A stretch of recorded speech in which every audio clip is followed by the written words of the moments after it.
அருட்பெரும் ஜோதி திருச்சிற்றம்பலம். நம்ம போன வாரம் படித்தோம். இந்த வாசி பழக்கத்தை பற்றி தெரிஞ்சுக்கணும். வாசியிலே 1000 கலைகள் இருக்குது. 84,000 யோகம் இருப்பினும் கண்ணார் அமுதம் உண்பார் இல்லையே அப்படின்ற வாசகத்தோடு சித்தர்களுடைய குரல், சித்தர்களுடைய நமது சித்தர்கள் தமிழ்நாட்டை சேர்ந்தவங்க சித்தர்களுடைய குரல், இறைநிலையை எப்படி அறிந்தார்கள், அவர் எப்படி அடைவதற்கான என்ன காரணங்கள், ஏன் அந்த பிறப்பை வேணான்னாங்க, பிறப்பில் பிறந்ததற்கான என்ன காரணம், இதை பற்றி தெரிஞ்சதுக்கு இந்த மண்ணான தேகம் பொன்னாக்கி கொள்ளலாம், ஒளியாக மாற்றி கொள்ளலாம் அப்படின்றதுக்காக ஆரம்பிக்கப்பட்டது தான். இந்த கணபதிதாசர் சித்தருடைய நம்மளுடைய சித்தர் நூலில் கணபதிதாசர் நூல் ஒன்று இருக்குது. அதில் அவர் சொல்லக்கூடிய வஞ்சக மனத்தின் ஆசை மாற்றிய பெரியோர் தாளின் கஞ்சமா மலரிட்டோதும் கணபதின் தாசன் நண்பால் நெஞ்சரி விளக்க நாண நீதி நூல் நூறும் பாடம் குஞ்சர முகத்து மூலம் குருவரன் காப்பதாமே. வஞ்சக மனத்தின் ஆசை, நம்முடைய மனம் இருக்குதே வஞ்சகமானது. ஏன்னா வினையின் வாசனை வஞ்சகமாக இருக்குது.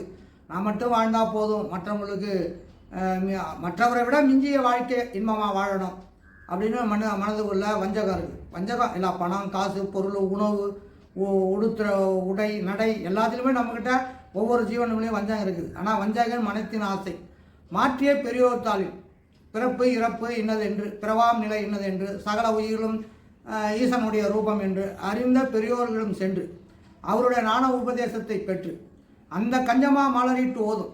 கஞ்சமா கொஞ்சமா அண்டமெல்லாம் நிறைந்து ஒளிர்கின்ற ஜோதி மலர் பூ நம்முடைய திருவடியில் கண்ணார் விளங்குகின்ற கொஞ்சோண்டு, அது கஞ்சமா மலர், கொஞ்சமான அந்த ஒளியில் மலரிட்டு ஓதும் கணபதிதாசனர். அவன் தான் வினை தேகமாக இந்த தேகத்தில் உட்காந்துக்கிறான். நம்முடைய கண்ணாகிய அணு ஒளியாக வீசுகின்றான். அவன் இந்த உடம்புக்கு பேர் கணபதிதாசன் அருளால் நெஞ்சரி விளக்க நாண நூல். அவர் கணபதிதாசன் 100 பாடல் எழுதிக்கிறாரு. அதில் நெஞ்சரி நம்மளுடைய நெஞ்சிக்கு அறியக்கூடிய நூல் நீதி நூல். நீதி எது நிலையானது எது நிலையற்றது என்ற ஒரு நீதி நூல். நூறும் பாட குஞ்சர முகத்து மூல குருபரன் காப்பதாமே. என்னுடைய மூலக்கருவாக விளங்குகின்ற ஈசனே உன் திருவடிக்கு காப்பதாமே அப்படின்னு சொல்றார்.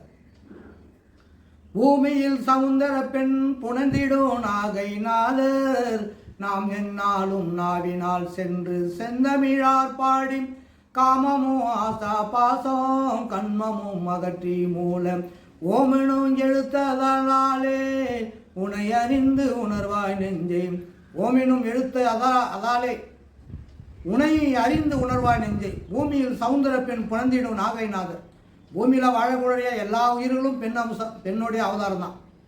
மன வடிவில் யாரெல்லாம் இருக்கிறாங்களோ அவர் அத்தனையும் பெண்ணுடைய அவதாரம். அதனால் பூமியில் சவுந்தர பெண் புணர்ந்திடும் நாகைநாதர். அவருடைய புணர்ப்புல தான் இருக்குது. ஈசனுடைய புணர்ப்புல் கனெக்ஷனில் தான் இந்த மனம் இயங்குது. அகத்தில் ஒளிர்கின்ற ஈசன் அருளால் தான் மனம் உற்பத்தி ஆகுது. அதனால் பூமியில் சவுந்தர பெண் புணர்ந்திடும் நாகைநாதர். நம்மளை அவர் தான் கலப்பித்து கொண்டிருக்கிறார். யார்? என்னுள் இருக்கும் பிரம்மநாயகன் எல்லா உயிர்களுமாய் இருந்து ஈசனுமாய் மனமுமாய் இருக்கின்றான் அந்த புலஞ்சொடு நாகைநாதர். நாம் என்னாலும் நாவினார் சென்று செந்தமிழ் பாடி, நாம் இறைவனுடைய பூரணத்தை எட்டாத வரைக்கும் அந்த அகத்தில் இருக்கின்ற சுயசுரூபமான ஜோதி சுரூபனை நாவினால் செந்தமிழால் பாடி, சாதாரண தமிழ் செந்தமிழ், உலகத்திலே மிக உயர்ந்த மொழி செந்தமிழ். அந்த செந்தமிழால் பாடி காமமும் ஆசாபாச கண்மமும் அகற்றி. கண்மம் என்றால் காமம் அப்படி சொல்லக்கூடிய ஒரு பொருளை, எந்த பொருளையும் அனுபவிக்க தோணுது, அது மாதிரி காமம். அது மேலே ஆசை இருக்குத, அதனுடைய விருப்பம், அது மாதிரி ஆசை. பாசம் அது எப்போதும் நம்மளோடயே இருக்கணும். அந்த பொருள் யாராக இருந்தாலும், மனைவி மக்கள், பொருள், வீடு வாசல், நிலம், ஆடு மாடு, மனைவி மக்கள், எதுவாக இருந்தாலும் அந்த அதுக்கு 3க்கும் பேர் தான். அந்த 3 பொருள், அந்த உலகத்தில் உள்ள எல்லா பொருளும் அனுப்பிக்கிறோமே அது மாதிரி என்னது காமம். அது மேலே இருக்கிறதுக்கு, அது மேலே பட்டு வைக்கிறோமே அது பேர் ஆசை. அது மேலே எப்போதும் சிந்தனையை செலுத்திக்கிறோமே அதுக்கு பாசம். இதுக்கு பேர் கண்மம். இந்த கண்மத்தை நீ அகற்றி மூலம் அப்படின்னு சொல்ல மூலாதாரத்தில் இருக்கிற ஓம் என்ற எழுத்தை, அதை என்ன பண்ண, ஓம் எழுத்தை உனை அறிந்து உணர்வாய் நெஞ்சே. அதை ஓம் எழுத்து 5 ஓம் நம அப்படின்னு ஓதலாம். ஓம் நமச்சிவாய. நாமரூபத்தில் இருக்கும் ஒளி சொரூபமானவனே அப்படின்னு உணரலாம். அதனால் இந்த உலகத்தில் உள்ள உருபொருள்களையும் மனைவி மக்கள் குடும்பம் காசு பணம் பொருள் விவகார சிந்தனை வேலை பணம் பொருளை அகற்றி இந்த ஓம் என்ற மந்திரத்தை நீ ஓதினார் மூலாதாரத்தில் உறங்கி கொண்டு இருக்கின்ற அந்த ஒளி சுடர் மேல் குண்டலி சிரசில் வந்து மூட்டு வாசி வழியாக வந்து முட்டி கண்ணார் ஒளி தோன்றி கண்ணை மூடினால் எப்போதும் நித்திய ஒளி தோன்றி தன்னுடைய சொரூபம் இன்னது என்று நீ உணரலாம். உணர்வதற்கான வழி இருக்குது, அதை முயற்சி பண்ண அப்படின்னு கனவுதாசர் பாடலில் சொல்லியிருக்கார்.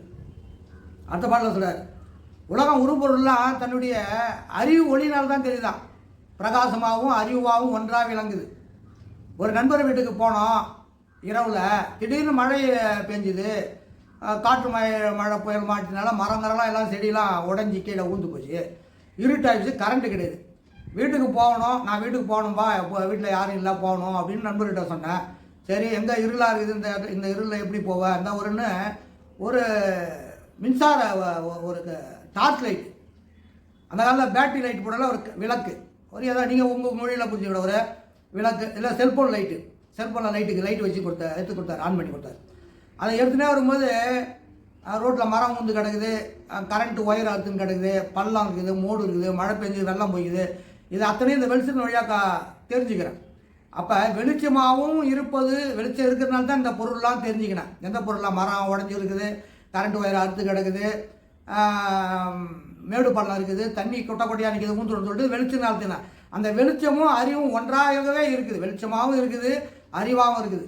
அந்த அறிவை கொண்டு தான் அந்த அறிவு விளங்கிய ஜீவர்களுக்கு சொல்கிறாரு, தந்ததா நிஜமும் அல்ல ஜனங்களோ நிஜமும் அல்ல, மைந்தரோ நிஜமும் அல்ல, மனைவியோ நிஜமும் அல்ல, இந்த மெய் நிஜமும் அல்ல, இல்லறோ நிஜமும் அல்ல, சுந்தரை நாகை நாதர் துணையடி நிசம்பார் நெஞ்சே. நீ தந்தை தாயின் உருவம் பிடிச்சுன்னுக்கிறியா, அது நிஜமல்ல, ஒரு நாள் காணாம போயிட்டோம். ஜன கூட்டமும் ஜனங்களும் நிஜமும் அல்ல, மைந்தன் சொல்கிற நம்முடைய சொந்த பந்த மச்சா மாவா அண்ணன் தம்பி மைந்தரும் நிஜமும் அல்ல, திருமணம் செஞ்சு வாழறிய குடும்பன்ற மனைவியும் நிஜமும் அல்ல, இந்த மெய் நிஜமும் அல்ல. நீ உலகம் இப்போ பார்க்குற இந்த உருப்பொருள் நிஜம் நினைக்கிறே, இது நிஜம் அல்ல. இல்லறமும் நிஜமும் அல்ல, நீ திருமணம் பண்ணின்னு வாழற வாழ்க்கையும் நிஜமும் அல்ல. சுந்தரை நாகை நாதர், சுந்தரமானவன், அழகு பொருந்திய ஒளி சுடரானவன், உன்னை அறிவாகவும் உனக்கு பிரகாசமாகவும் இருக்கிறவன், அவன் தான் துணை நமக்கு. அந்த துணையில் தான் இந்த உலகம் நம்ம சுற்றுறோம், உலகம் போய் வரோம். அந்த துணையை பார், அந்த துணையடி நிஜம் பார் நெஞ்சு, அவன் தான் நிஜமானவன், அவனை பார், அவனுக்கு அழிவற்றவன், அந்த சொர்பந்தான் நீ அப்படின்னு இந்த கனவுதாசர் நூலில் சொல்கிறார். காண்பது அழிந்து போகும், காயமோ அழிந்து போகும், உன் பொருள் அழிந்து போகும், உலகமோ அழிந்து போகும், உன் பணி நாகை நாதர் பொற்பதம் அழியாதென்று வீண் பொழுதினை போக்காமல் வெளிதனில் ஒளிவார் நெஞ்சே, வெளிதனில் ஒளிவார் நெஞ்சே. எந்த பொருளாக நீ பார்த்துன்னு இருக்கிற உலகத்தில், இந்த தேகமும் தேகத்துக்கான வீடும் வாசலும் பொருள்களும் அழிந்து போகும். இந்த தேகம் வச்சுக்கிற காயம், இந்த காயமும் அழிந்து போகும். உன் பொருள் அழிந்து போகும், மாமிசம் கொண்ட உடலெல்லாம் அழிந்து போகும், உலகமும் அழிந்து போகும். உலகத்தில் காணக்கூடிய எல்லா பொருளும் அழிந்துடும்.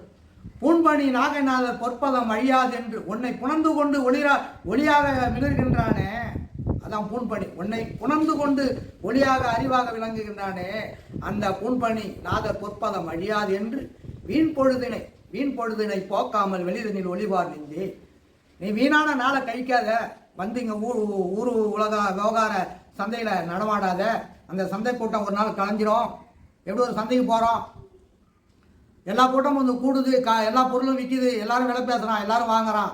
அப்புறம் சாயந்தரம் மணி ஆச்சுன்னா சந்தை கூட்டம் கழிஞ்சிடும். அந்த மாதிரி இந்த கூட்டம், நீ பார்க்குற இந்த ஜன கூட்டம், அந்த உடலும் ஒரு நாள் காணாமல் போயிடும். ஆனால் உனக்குள்ளகிற அந்த ஒளிபொருள் வீண் பொழுதினை போக்காமல் வெளிதனில் ஒளிபார் நிந்தி அப்படின்னு அந்த சொல்கிறாரு கனகதாசர். அவருடைய 100 பாடல் அற்புதமாக இருக்கும். மனமேனும் பேயினாலே மாய்கைதான் இருடான் மூடம், சனமேனோ ஆசா பாசம் தலைமிசை ஏற்றி கொண்டும், கணமேனோ சுமையை தூக்கி கவலை உட்டிற்றாய் நீயூர் பணமெனும் நாகை நாதர் பதம் பணிந்தருள் நெஞ்சே. மனம் என்னும் பேய், மனம்தான் பேய். அந்த மனம்தான் பேய். ஒன்று இழுத்துன்னு அங்கே இங்கே ஆடம்படும். மனம் என்னும் பேய். அந்த மனம் என்னும் பேயினாலே மாயை. இந்த மாயை என்பது மனமாக விளையாடுது. அதான் ஈசனுடைய இன்னொரு சொரூபம் மாயை. அந்த இருளான் கூட உன்னை தன்னை அறிய விடாம உருப்பொருளை காட்டி ஏமாத்து. உடம்பு உண்மை என்று சொல்லுது, உள்ளகிற பொருளை மறைச்சி வச்சு. இந்த ஜனம் கூட்டம் உண்மைன்னு சொல்லுது, இதுவும் போய். இந்த ஆசாபாச தலைமிசை ஏற்றி கொண்டு என் மனைவி, என் மக்கள், என் ஊர், என் நாடு என்று அந்த தேச மக்களும் தேச உயிர்களும் ஏதோ ஒரு உருவ சிந்தனையை பற்றி கொண்டு என்ன பண்ணுது, தன்னை மறந்து இருக்குது. என்ன பண்ணுது, தன்னை மறந்து இருக்குது. ஆனால் உருவங்கள் எல்லாம் ஒரு நாள் கரைந்து போயிடும், உள்ளகிற ஒளி பொருள் கரையாது. அதனால் அப்படி சொல்கிறார். மனம் எனும் பேயினாலே மாயையுடைய உருவத்தை பிடிச்சின்னு இருக்கிற அந்த மூடமான அறிவு இருப்பதனால நம்மளுடைய ஜனமெல்லாம் உண்மையானு நினைக்கிற அந்த ஜனக்கூட்டம்லாம் ஒரு நாள் பிறந்து இறக்கும். அந்த உருவங்கள் நிலையற்றது அப்படின்னு சொல்ல வர்றது தான். கணமேனும் சுமையை தூக்கி இந்த உயிர்களாம் உண்மையாக இருக்குது, நாம ஒரு நாளை உண்மையாக இருப்போம் அப்படின்னு நினச்சி இந்த கணமேனும் சுமையை தூக்கி கவலை உற்றாய் நீயும். பணமெனும் நாகைநாதர், பணமெனும் அந்த நாகைநாதர் பதம் அணிந்து தேர். உன்னுடைய செல்வம் அறிவு செல்வமான அந்த நாகைநாதரை பதம் அணிந்து நிறஞ்சே நெஞ்சே அறிகின்றார். இந்த தேகம் எப்படி வந்துன்னா முன் ஜென்மத்தில் நாம் செஞ்ச பாவ வினையின் காரணமாக, நல்வினை தீவினையின் காரணமாக இந்த தேகம் எடுத்தது அப்படின்னு நம்ம ஏற்கனவும் படிச்சிருக்கிறோம், இப்பயும் படிக்கிறோம். இருவினை பகுதியால எடுத்த இந்த தேகம் தன்னை மருவியே நான் என்று மாயையில் ஐந்தாய் நீதான் குறிவினால் குறியை பார்த்து குண்டலி வழியே சென்றங்கு உருவினால் நாகை நாதர் உண்மையை உணர்வா நெஞ்சே. இருவினை பகுதினால இந்த தேகம் நம்ம எடுத்துக்கிறோம் நல்வினை தேவினால. அதனால் நம்ம தன்னை அறிய முடியாமல் மன சிந்தனையில் மயக்கத்தில் இருக்கிறோம். அதனால் மருவி நான் தான் விடுறேன், நான் தான் இந்த தேகம் அப்படின்னு மயக்கத்தில் இருக்கிறோம். அதுக்கு பேர் மாயையில் ஐந்தாய் நீதான். இதனால் பிறப்பு இறப்பு வருது. இந்த தேகம் நான் என்று அறிவு சுமந்து கொண்டு நீ திரியுதுனால என்ன வருது, பிறப்பு இறப்பு வருது. நீ தான் குருவினால் குறியை பார்த்து, உனக்குள்ள ஒரு குரு இருக்கிறான், அவன் ஒளியாக இருக்கிறான். அந்த குறியை நீ பார்த்து குண்டலினி வழி, குண்டலினி நமக்குள்ள கீழே மூலாதாரம் ஆசன வழிக்கு கீழே இருக்குது, அந்த குண்டலினி வழியை சென்றங்கு. அப்போ அங்கே ஓரெழுத்து மந்திரத்தை சொல்லி உருவினால் அந்த உருவேற்றி அந்த மேல் எழுந்து வரும் அந்த ஒளியை நீ கண்டு ரசித்து இறைப்பொருளை காணலாம் அப்படின்னு சொல்கிறது தான் இந்த நூல். அதனால் ஓம் எழுத்துதை உச்சரிப்போம். ஓம் எழுத்தை அறிவதற்கான பல விதமான அச்சரங்கள் உண்டு. ஓம் என்ற அகார உகார மகரத்தை 8ம் 2ம் எனக்கு அறிவித்து அப்படின்ற 8 எஞ்சான் உடம்புல 2 துவாரத்தின் வழியாக ஓடுகின்ற சுவாச காற்றை எப்படி ஓதி உணர்ந்து குண்டலில் அமர்ந்திருக்கும் பாம்பாக விளங்குகின்ற ஜோதியை மேல் கட்டி எழுப்பது. வள்ளலார் ஒரு நூலில் வள்ளலாருடைய அருட்பாவில் சொல்வார். அந்தங்கள் ஆறும் ஆமென்ற சொல்லாலே வீரும் செல்வங்கொடுத்தது பாரி, செல்வங்கொடுத்தது பாரி, இது திருநட ஜோதியில் ஜோதி, இது திருநட ஜோதியில் ஜோதி. ஆமென்று சொல்லாலே அந்தங்கள் ஆறும் வீரும் இறைநிலையை அடையலாம். எல்லாரும் அகத்தில் அருட்பெருஞ்சோதியை காண மரணம் பொய்யென்று சொல்லி நாம் மாற்றி பிறக்கும் வழி நோக்கி பயணிப்போம். அருட்பெருஞ்சோதி. மீண்டும் அடுத்த வாரம் சந்திப்போம். திருச்சிற்றம்பலம். எல்லா உயிர்களும் இன்புற்று வாழ்க.